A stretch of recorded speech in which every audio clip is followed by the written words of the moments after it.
But that's something that we're personally kind of excited for because we are in Silicon Valley, and a lot of our friends and contacts out here are in the software and hardware industries. So it should be interesting. Yeah.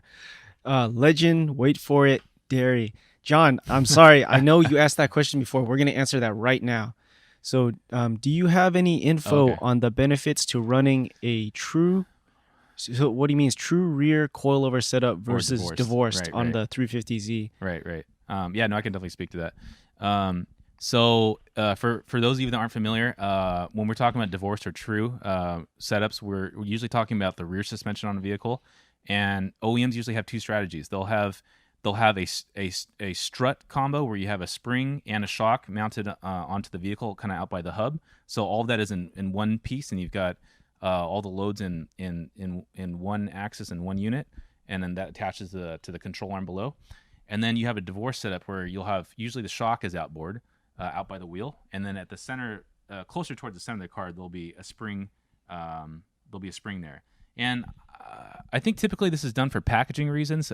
Companies will want to car companies will want to have as much cargo capacity as possible, so they may feel that having the spring below the pan or the trunk area of the car will allow them to have more trunk space. That's my theory. I haven't really asked anyone that specifically, but it does change some things for tuning. We're fortunate that we can talk to a lot of people in the industry that have a lot of experience racing, and one of the discussions I remember having with Leonard over at Swift Springs is how having a divorced or a true setup can change the effective what's called motion ratio on the suspension because of where that leverage is.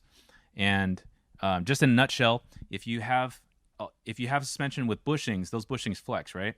And let's say you're trying to get a 10K wheel rate where you're trying to get a certain spring rate at the actual wheel.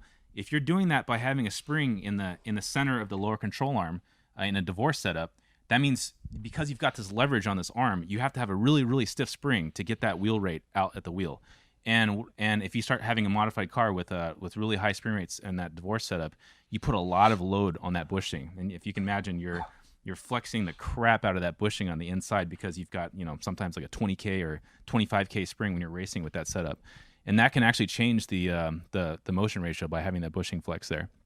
So, and on the flip side, if you have a true rear setup, you can get away with that and also have usually less weight because all that on one coilover is typically weighs less than a divorce setup. But you then have to balance that between the structural rigidity of putting all the car's weight onto an area where it was just a shock absorber mounted to. So it kind of depends on a per application basis, but I think overall you can get better performance with the true rear setup. However, you have to be the judge and figure if it's worth the hassle or worth the risk of damaging the chassis for that. I think a lot of times prepared race cars will switch to a true rear setup. Or if it's someone that has maybe a lower spring rate setup on their true rear setup, they can get away with it on a street car. But that's something that you kind of have to decide for your own application. But either way, we're happy to give our judgments on it and do the math to make sure it's valved and sprung appropriately, whichever direction you go.